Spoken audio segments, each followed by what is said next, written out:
Positive energy लाने के लिए पहले आप आसन पर बैठते ही थोड़ा जल का छींटा लगाकर परमात्मा का नाम लेकर के अंदर और बाहर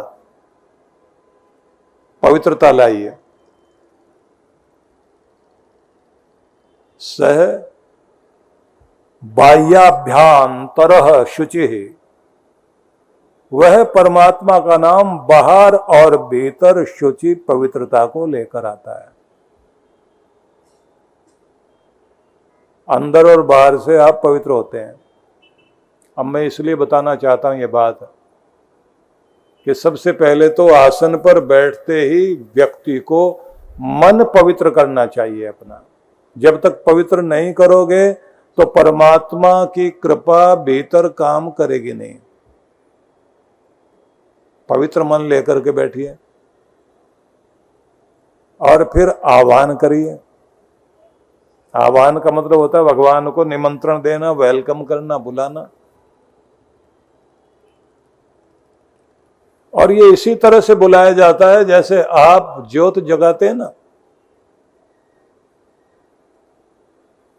तो जब आप माचिस रगड़ते हैं, माचिस की तीली लेकर के उसको रगड़ते हैं अग्नि प्रकट करने के लिए,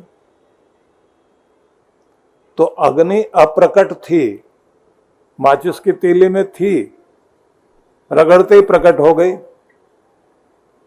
ऐसे ही आप भगवान का नाम लेकर हृदय में पवित्र भाव रख करके नाम जपना शुरू करें और आह्वान करें कि तुम सब जगह हो, बस मेरे हृदय में प्रकट हो जाओ भगवान, अपनी ज्योत जगाओ, मेरे अंदर पधारो, मेरे अंदर एहसास हो कि तुम मेरे भीतर हो। मेरी वाणी में बोलना शुरू करो, मेरे व्यवहार में महसूस होने लग जाए, मेरे लेने देने में भी परमात्मा आप प्रकट हो जाओ, जिससे मेरा भाग्य हर जगह जागृत रहे। आप लोग जानते हैं कि जिनको बहुत बड़ा नोबेल प्राइज मिला, भारत के बहुत बड़े साइंटिस्ट थे, डॉक्टर सीवी रमन। साइंस में उल्लेखनीय खोज करने के लिए उनको बहुत बड़ा नोबेल प्राइज जब मिला तो बहुत बड़ा सम्मान उनको प्राप्त होते ही गवर्नमेंट ने एक बड़ा कार्य उनके जिम्मे दिया। तो जब वो काम के लिए दुनिया भर के उन बड़े बड़े होनहार वैज्ञानिकों को, साइंटिस्ट लोगों को अपने डिपार्टमेंट के लिए इंटरव्यू लेने लगे, तो लगभग 20 लोग थे। 20 में से कुछ सिलेक्ट हो गए। एक था तो होनहार, लेकिन बहुत अच्छे नंबर नहीं थे और जो सवाल पूछे गए उनका भी जवाब अच्छा नहीं दे पाया।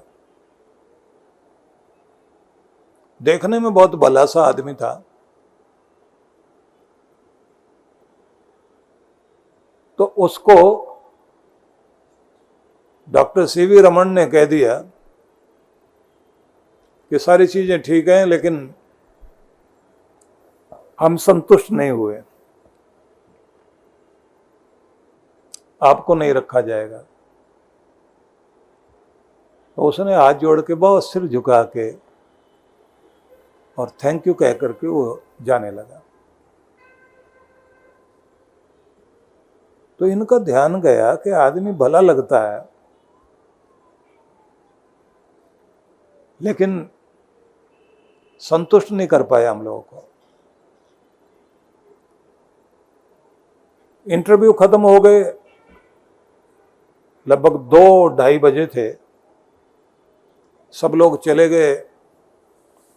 5 बजे ऑफिस बंद होना था। 4:30 बजे जैसे ही ये उठ कर के निकलने लगे तो देखा वो युवक अभी राउंड लगा रहा है चारों तरफ। तो इन्होंने डांट के कहा, भैया इंटरव्यू खत्म हो गया, तुम्हें नहीं रखा गया, तुम यहां क्या कर रहे हो? बोले, साहब वो जो आपका आदमी हिसाब किताब वाला है, अकाउंटेंट है, उसको ढूंढ रहा हूं। तुम्हें आने जाने के पैसे नहीं मिले क्या? बोले नहीं साहब वो तो मिल गए थे, लेकिन एक थोड़ी सी गड़बड़ हो गई। जो आपका क्लर्क है, जो अकाउंटेंट है, उसने जो मुझे पैसे दिए वो जितने मिलने चाहिए उससे ज्यादा दे दिए, वो गलती लग गई उसको। और फिर उसने पर्ची दिखाई, बोले इतने पैसे मिलने चाहिए थे और इतने दे दिए उसने।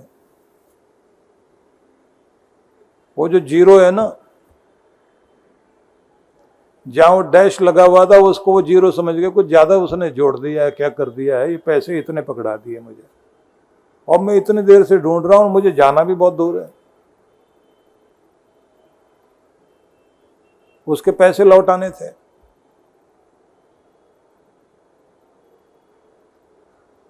और बोले लौटाने क्यों है? बोले साहब कमाल है, ना तो मैं बेईमान आदमी हूं और न अपने हक को छोड़ना चाहता, न दूसरे का हक मारना चाहता, नहीं तो देश का मामला। और ऐसी कमाई से मेरा क्या भला हो जाएगा?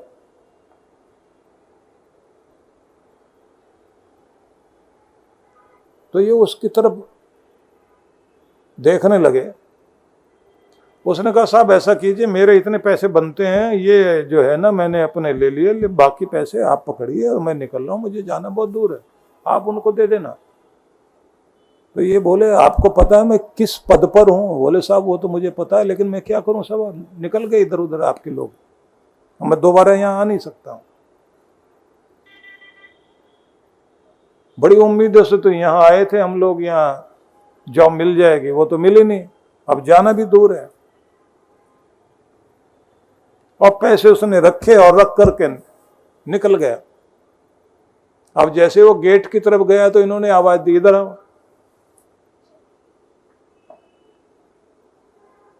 साहब मुझे देर हो रही। बोला नहीं देर नहीं, अब देर का सवेर हो गया, तुम्हारी नियुक्ति हो गई है, तुम्हें मैं रखूंगा। अब ये कहता है साहब मैं आपके इंटरव्यू में तो पास हो नहीं पाया। तो इन्होंने उससे हाथ मिलाते हुए कहा सुनो, तुम्हारी पढ़ाई लिखाई की कमी को तो मैं पढ़ा लिखाकर सिखाकर और ट्रेंड करके पूरी कर दूंगा। उसके लिए मुझे थोड़ा एक्स्ट्रा टाइम तुम्हें देना पड़ेगा, ट्रेंड करने के लिए मैं टाइम दूंगा, लेकिन तुम्हारे जैसा ईमानदार, सच्चा और भरोसे वाला जिम्मेदार आदमी वो मुझे सर्टिफिकेट से मिलने वाला नहीं है, उसकी मुझे जरूरत है।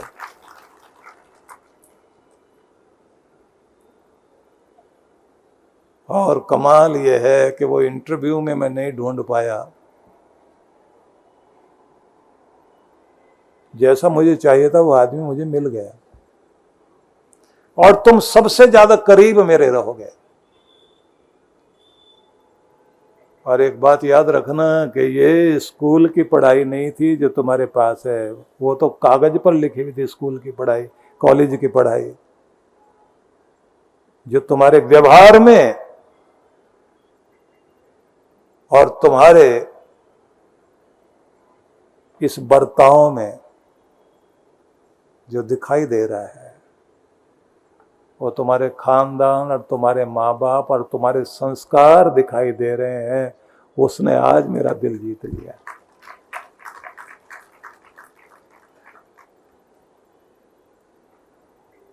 मैं निवेदन करना चाहता हूं,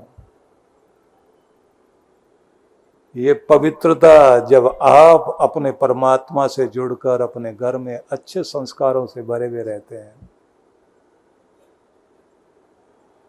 ये आपकी ताकत बनकर आपको न जाने कहां से कहां लेकर जाती है। शुरुआत में आप परेशान हो सकते हैं, कठिनाइयां आ सकती हैं, लेकिन उन कठिनाइयों को अगर पार कर गए आप, यही तो परीक्षा होती जीवन की, कठिनाइयां जो परीक्षा लेती हैं, जो उनको बर्दाश्त कर गया तो समझ लेना जिंदगी आसान हो गई उसकी। तो इसलिए मेरा निवेदन है कि नियम बनाइए, पवित्रता अपनाइए, परमात्मा को अपना हाथ पकड़ाइए और परमात्मा के होकर हर दिन आप बैठना शुरू कर दीजिए। आपका नियम जीतेगा और आपकी अच्छाई और सच्चाई वो और कोई नहीं, परमात्मा देख रहा है, वो आपका सहारा बनेगा जरूर। और यहीं से शुरुआत होती है उस तीर्थ की, जो तीर्थ हमको तारता है।